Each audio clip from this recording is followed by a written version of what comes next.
How's it going, you awesome bunch of bakers? Welcome to another video. Today we're making farmer's bread, so let's go to the kitchen and get started. Whether you call it farmer's bread or country bread, the definition is quite fluid. There are probably as many different breads as there are farmers, and this one is simply my adaptation of it.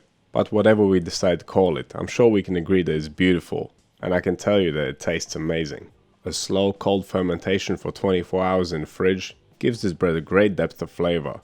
It is also sweetened with barley malt syrup, and it contains a good helping of caraway seeds too. Combine all of those things and you can't go wrong. Plus it's super easy to make because it's another no-knead recipe, and since it's fermented in the fridge, you can't even mess that up. It is so simple that it would be rude not to make it, and trust me, you won't regret it. If you are into your sandwiches, then this is the perfect vessel for some tasty toppings. So let's get right to it and see how it's done. Starting with the ingredients, we need some white bread flour, white rye flour. You can also swap for whole grain rye if you like. We'll need some yeast, some salt, caraway seeds, some sunflower oil or any oil that you like, and some barley malt syrup, which you can swap for honey or even treacle or any other sweet syrup that you like. And of course we'll need some water too. As for the equipment, we'll need a bowl, scales, a dough scraper, a temperature probe. I will use my bread basket for final proofing.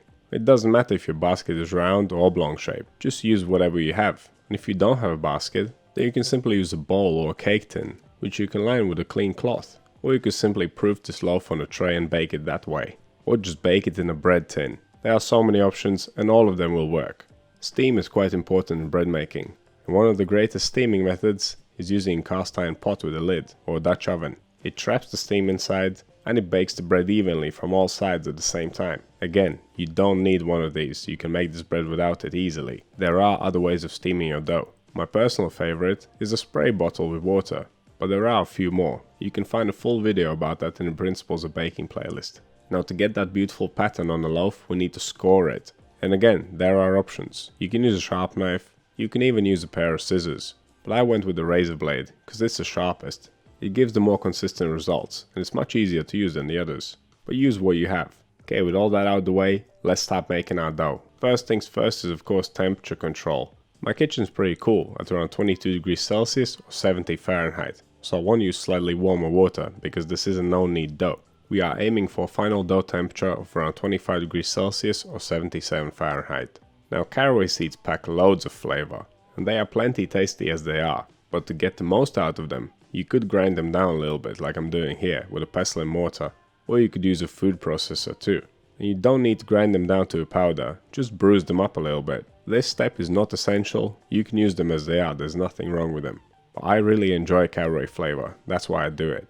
Okay, let's start making our dough. In a large bowl, combine the water, the caraway seeds, the yeast, the salt, the oil, the barley malt syrup, and the rye flour. Basically everything except the white wheat flour. Since I've started making no-knead bread, I've realized that a whisk is a perfect tool for it. It's the best tool to use for the initial mix before adding the bulk of the flour. It allows us to disperse the ingredients evenly, dissolve any sugars, syrups and salt. Just a few seconds of whisking will do it. Then you can be confident that your no-knead dough won't have any weird lumps in it. Once everything's mixed up well, add the remaining flour, then grab your scraper and mix it to a dough. Mix until there's no dry flour left. Finish the mix by hand, just to ensure that everything's nicely combined. This dough is quite sticky, but that's totally normal. Pop it in a bowl and take its temperature. 25 degrees Celsius is what we want, 25 is what we got. Now we can start the chilling process. Cover your dough, pop it in the fridge for 30 minutes. After 30 minutes of chilling, take the dough back out and we'll give it one fold. This fold serves multiple purposes. It will equalize the temperature of the dough, cooling it down sooner. As you fold in the cooled down surface into the middle, the temperature of the whole dough becomes more even. The second purpose of folding is to build tension. Because we're not kneading this dough, we have to do something. If you're interested in the no-knead method and want to learn more about it, you can find a full video about it in the Principles of Baking playlist.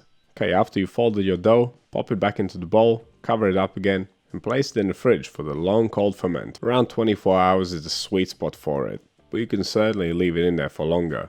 And of course there's a full video about that in the Principles of Baking playlist. I left mine for 24 hours, and it looks beautiful, it's puffed up massively. Now it's final shaping time. Dust your dough with flour, tip it out on the table, flatten it out and then shape it into a ball, or whichever shape you decide to use. You could even divide this into rolls if you like. This is one of those recipes that's infinitely adaptable. You can change the ingredients, change the ratios of those ingredients. You can do the bulk fermentation in the fridge, or you can final proof it in the fridge. You can ferment it at room temperature if you want. You can bake it in a tin, or you can bake it as a freestanding loaf, or you can make rolls out of it. The only limit is your imagination basically. If you are going to use a bread basket, rub your dough with some flour before you place it into it. Alternatively, you can dust the basket, but I prefer this method. I think it leaves the basket a little bit cleaner, and I never end up with too much flour on the dough this way. If you are using a basket, then place your dough with the smooth side down, because we are going to invert it once it's time to bake. Okay, this is ready for the final proof, and because it's quite cold, just come out of the fridge, it will take a while. At around 22 degrees Celsius or 72 Fahrenheit, it took me around 2 hours. During the final hour of fermentation, preheat your oven, 210 degrees Celsius, fan off, and of course preheat your baking vessel too. And that is 410 degrees Fahrenheit for my American friends. Once the dough is almost doubled, it's ready for the oven. I decided to sprinkle it with some semolina to get that rustic bottom, but that of course is again up to you. Place a small square of non-stick paper on top of the dough, hold it with your hand and flip it upside down. I like to use the paper because it makes the dough easier to handle, and to make it easier to score, dust it lightly with some flour and rub the flour into the surface. This will make your knife or your razor blade glide through with ease. Make sure you don't score this dough too deep. You just want to barely scrape along the surface. You definitely don't want to go deeper than I did. If you cut it too deep, it may not puff up evenly. I like this crisscross pattern, I think it looks quite cool. But same as with everything else here, the design is totally up to you. You can draw whatever you want on it. Have fun with it, and even if it turns out to be weird looking, it doesn't matter. It will still taste the same, and at least you'll learn something. Okay, get the hot pan out of the oven, remove the lid, place the loaf into the pan, and cover it up, and back in the oven it goes. We'll bake the loaf with the lid on for 20 minutes. This will give it enough time to expand. After 20 minutes, take the pot out, remove the lid, and then pop the loaf back into the oven for another 20 minutes of baking just to finish off the crust. And doesn't that look beautiful? This thing turned out so well, I love this design.